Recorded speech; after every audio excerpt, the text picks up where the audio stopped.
Então vamos rodar o vídeo, tá? Sabe aquele garotinho chamado Otto, lá do Recife, que mandou para você uma mensagem na semana passada? Um garotinho fofinho, falou que tem dia que Sim, ele fica triste, tem dia que ele fica alegre. me lembro, me Você lembro, lembrou do Otto? Pois então, lembro, hoje eu lembro. separei um vídeo da vozinha do Otto falando com Ah, você. é? E É, ela ele meio falou que que morava com a conta, avó. um pouco o porquê que o Otto tá com esse pensamento. E aí a gente começa a entender um pouco do caso do Otto. Vamos lá? Tá bom, vamos lá então. Pode rodar. Bom dia, Caio. Aqui é Ana, avó de Otto, aqui de Recife, Pernambuco. A questão do meu neto, pastor Caio Fábio, é o bullying que ele está sofrendo no colégio. Aqui é a garrafinha dele de água. Olhe, toda amassada e machucada. Porque essas crianças que ele tem como amigo é que faz isso com ele. Aí ele chega aqui em casa angustiado, triste, porque ele não entende o porquê eles fazem isso. E ele não revida, porque eu e a mãe dele ensinamos a ele que Jesus nos ensina a não revidar as agressões. Aí tem dia que ele chega aqui chorando, porque ele tem vontade de revidar. Ele chega a dizer que dá vontade de ir para cima dessas pessoas, dessas crianças que fazem isso com ele. Aí ele diz que não faz porque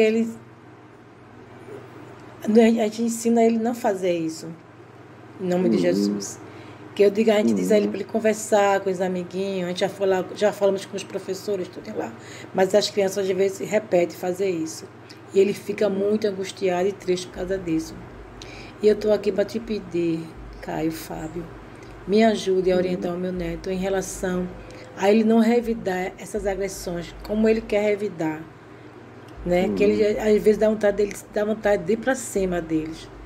E Eu não é imagino. assim, né? Então eu quero que o senhor, É, por favor, me ajude a orientar o meu hum, netinho tá a bom, dona. ele passar por essas aflições que ele está passando. Obrigado. Tá, querida. Querida dona Aninha, olha só, vovozinha querida do Otto. Eu fiz a mesma coisa com os meus filhos. Com os meus dois primeiros filhos, os mais velhos. Há uma diferença entre os dois primeiros e os dois últimos. E depois eu ganhei mais filhos. Ela me trouxe mais três, que formamos um grupo de sete. Que, aliás, foi a última que o Lucas falou, é uma das últimas antes dele morrer. Foi para os amigos que estavam na festa, onde ele chegou com aquele grupo grande, agora de mais irmãos, e falou: Vocês nos conheceram, nós éramos quatro, quatro, brother. Agora nós somos sete, ele falou. Saíram e ele morreu, atropelado. Mas ele já veio numa segunda turma. Eu estava falando dos filhos da primeira turma. E eu, naquela coisa de pai novinho, pai com 20, 21 anos, piedoso, jejuando, orando, traumatizado com a minha própria capacidade de brigar. Eu briguei desde criança. E eu não me lembro de nunca ter levado uma surra de um colega, de um amigo. Nunca dei essa chance a ninguém. E o cara vinha, batia, quando ele prestava atenção, já estava rolando e eu em cima dele dando.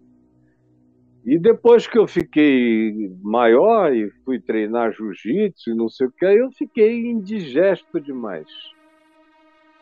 Como o pessoal chamava, casca grossa, que topava todos. E mas isso já depois. Depois me converti. E aí a conversão se juntou ao meu trauma de briga de rua e eu fui ensinando o Ciro e o Davi a não revidarem nunca, como se eles já fossem pessoas adultas, com consciência. Conclusão, eles começaram a sofrer. Eu um dia vi meu filho Ciro e passando comigo assim no meio de um mato, acho que foi em Manaus, no Amazonas, e tinha uma planta, dessas plantas cheias de seiva, erva na realidade, e ele quebrou o talo da erva. E aí começou a escorrer aquela seiva branca, aquele sangue abundante branco da seiva.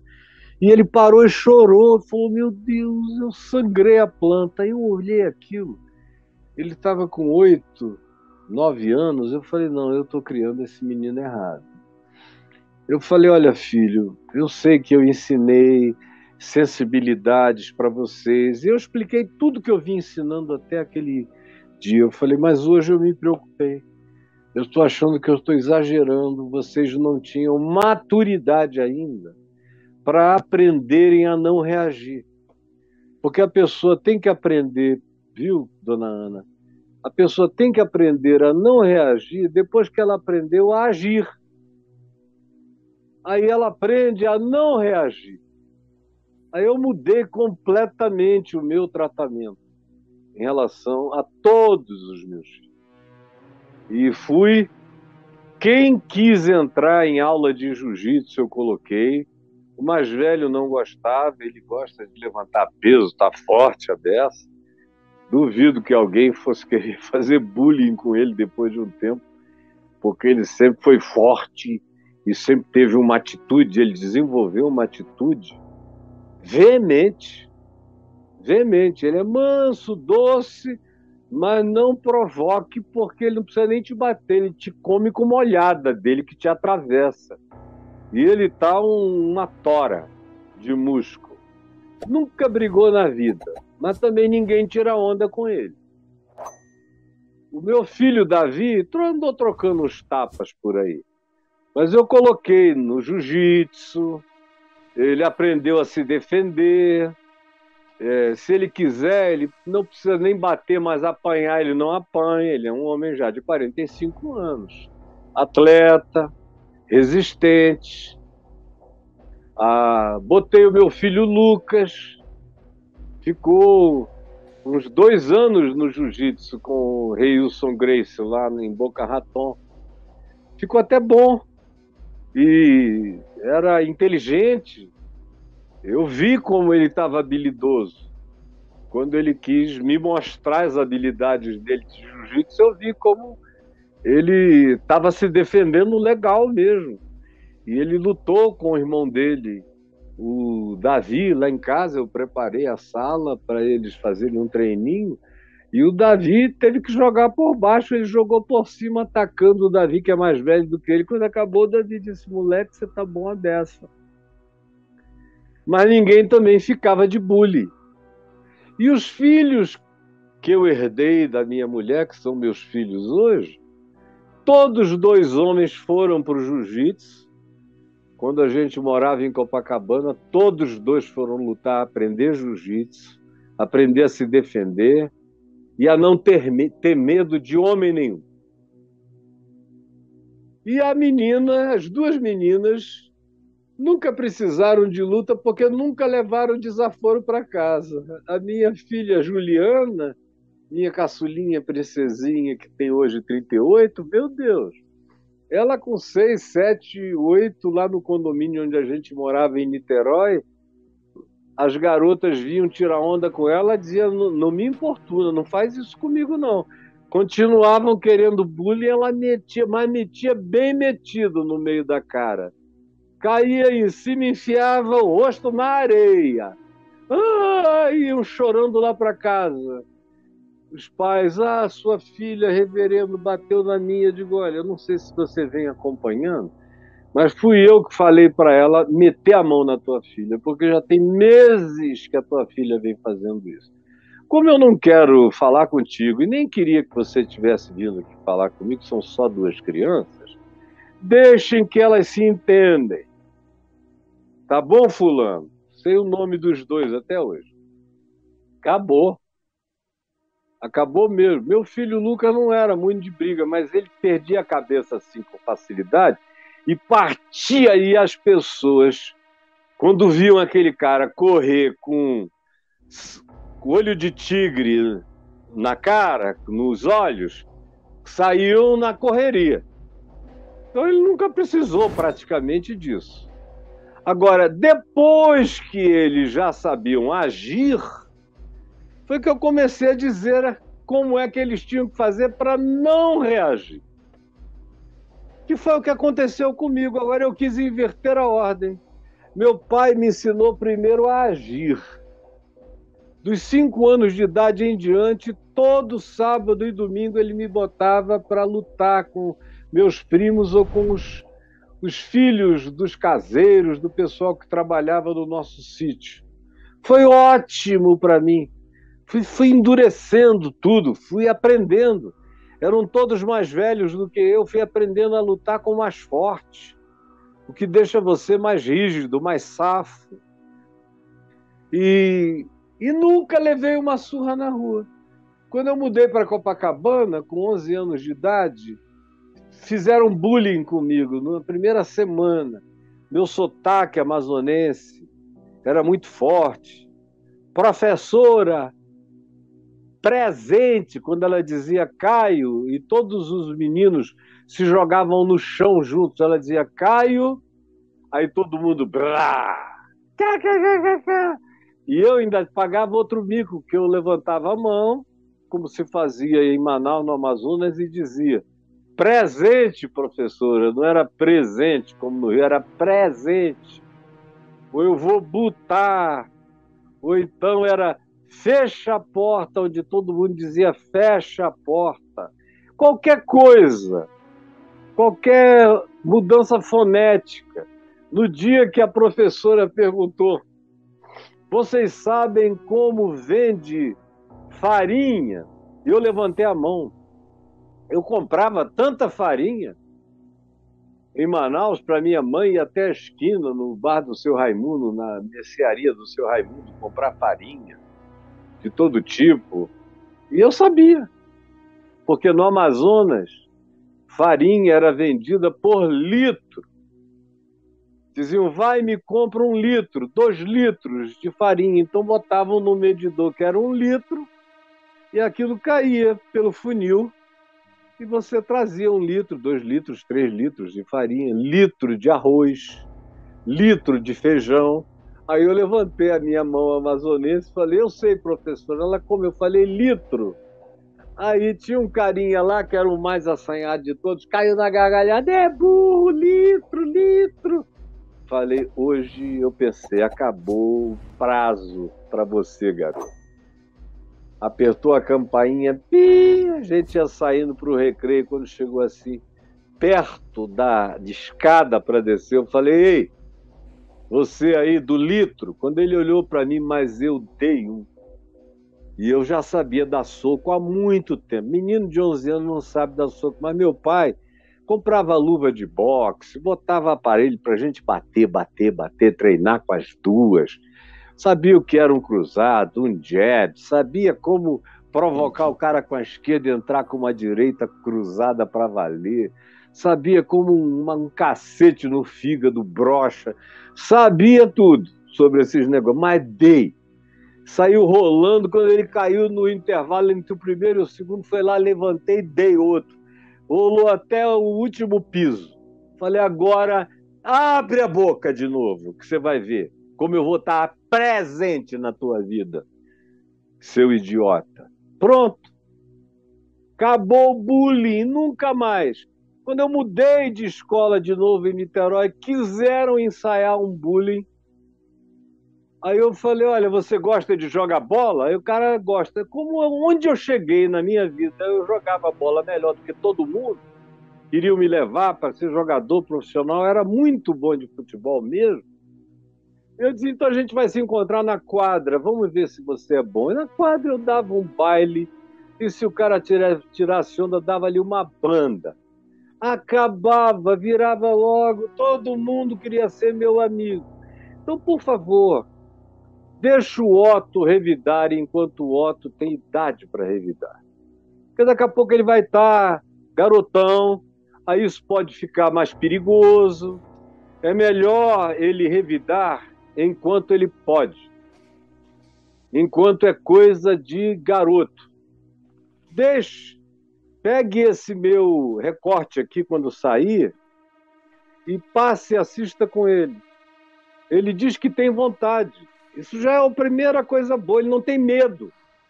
Ele só está se controlando por causa da senhora e da mãe, e porque ele não quer trair o Espírito de Jesus. Ele vai ter a vida inteira para obedecer o Evangelho. Agora, ele precisa primeiro aprender a se defender como garoto. Garoto. Quando ele aprender a se defender como garoto, nessa geração má e perversa, onde até os garotos estão ficando maus e perversos, aí, depois que ele tiver aprendido a se defender, você ensina ele a não exagerar. Agora, uma coisa que eu sugiro a todo mundo, fazer a mesma coisa que eu fiz com os meus filhos. Eu só não fiz com as meninas porque elas não quiseram, mas até outro dia mesmo eu falei com as duas. Uma já tem 38, a outra tem 42. Todas as duas se defendem. Se o homem não for forte, elas botam para correr, isso eu posso te dizer. Porque medo elas não têm. Mas outro dia eu falei, acho que vocês poderiam fazer 1 ano de jiu-jitsu, só para aprender defesa pessoal básica, e fazer uns 6 meses de Muay Thai, alguma coisa assim, para aprender a dar uns chutes, umas defesas de golpe, uns ataques de mão, e correr vocês correm muito. Rebater e sair. Mas, porque os homens estão ficando perigosos também para mulheres adultas e bonitas. E eu tenho recomendado algumas a entrarem num bom jiu-jitsu, porque o homem vai querer agarrar a mulher.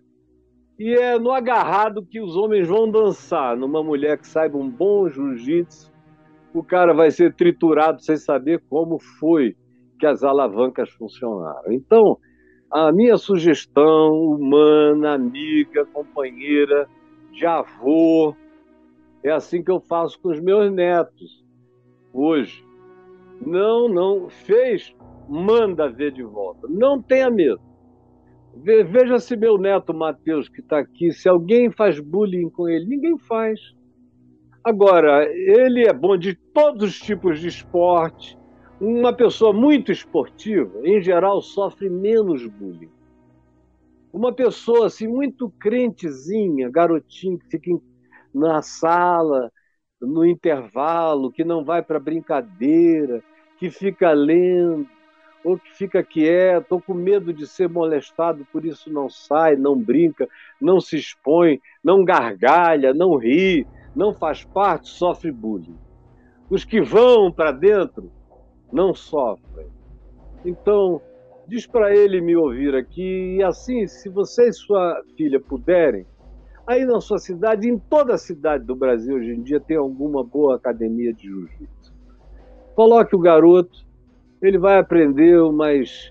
Olha, se ele aprender, não precisa nem aprender a defesa pessoal toda, que são 130, 140 posições de defesa pessoal. Mas se ele aprender umas 40, 50 básicas, pronto, a vida dele, nesse sentido de não apanhar de mais ninguém, está resolvido, em qualquer lugar. Então, é a minha sugestão a você. Ele ainda é pequeno demais para você o ensinar a não revidar. A idade dele é para ensinar a revidar. Te provocou, bateu, não avisa. Outra coisa que eu aprendi com meu pai foi: nunca diga que você vai pegar lá fora. Pegue na hora. Às vezes, eu ia entrando naquele corredor apertado para passar pela roleta do Colégio Batista do Ingá, em Niterói, e vinha alguém assim e me dava um tapa na cabeça. Assim que eu entrei, assim que eu mudei para lá, com mais ou menos 13 anos, alguém vinha, dava um tapa na cabeça, meu cabelo era um pouquinho maior do que o da maioria, aí quem foi? Eu olhava, aí o cara, alguém dizia: ih, vai te pegar lá fora, não é? Você vai pegar ele depois, né? Aí eu dizia: não, troca comigo aqui, que eu quero conversar com ele. Aqui eu ficava bem na frente dele, virava para ele e já encestava ali, ó. Pá! Cara já enjoelhada nele, digo: lá fora não, é aqui no corredor. Lá fora, se eu te pegar depois, eu acabo contigo. E aí pronto, só foi uma vez, não tinha nunca mais, nunca mais. Sabe por quê? As pessoas são covardes. E esse crente bonzinho só existe para apanhar. Ensine o Otto a ser bom, a ser forte, a ser resoluto, a saber se defender. E aí ele vai poder dar outra face, não por medo, mas por resolução, por coragem. Vai saber entregar a capa, vai saber entregar a túnica. Não porque botou o galho dentro, mas porque é tão seguro de si que não tem medo de nada. Ele disse, você é um tolo. Eu não vou perder meu tempo com isso, eu só vou, na vida, lutar os bons combates. Isso aqui é bobagem, que a gente só tem que criar o ambiente de imposição quando a gente é novo. Depois de um certo tempo, não precisa mais disso. Quem quer que olhe, por exemplo, nos meus olhos, mesmo eu velho, eu vejo, eu passo pela rua com aquele bando de garoto, todo mundo atravessando com medo deles, vão assaltar. Eu passo no meio, como é que é, gente boa? Tudo bem? Todo mundo, oh, tudo bem, senhor, tudo bem. Eu ia passar, eles sabem quem tem cheiro de coragem e quem tem cheiro de medo. Quem tem energia de coragem, quem tem energia de medo. Então, se eu vejo o pessoal com medo, é aí que eu passo mesmo dizendo, opa! E todo mundo respeita quem não tem medo dos que impõem medo. Eles gostam, pela covardia, de brincar com quem tem medo. Tá bom, dona Ana? Um beijinho para a senhora, para sua filha e para o Otto.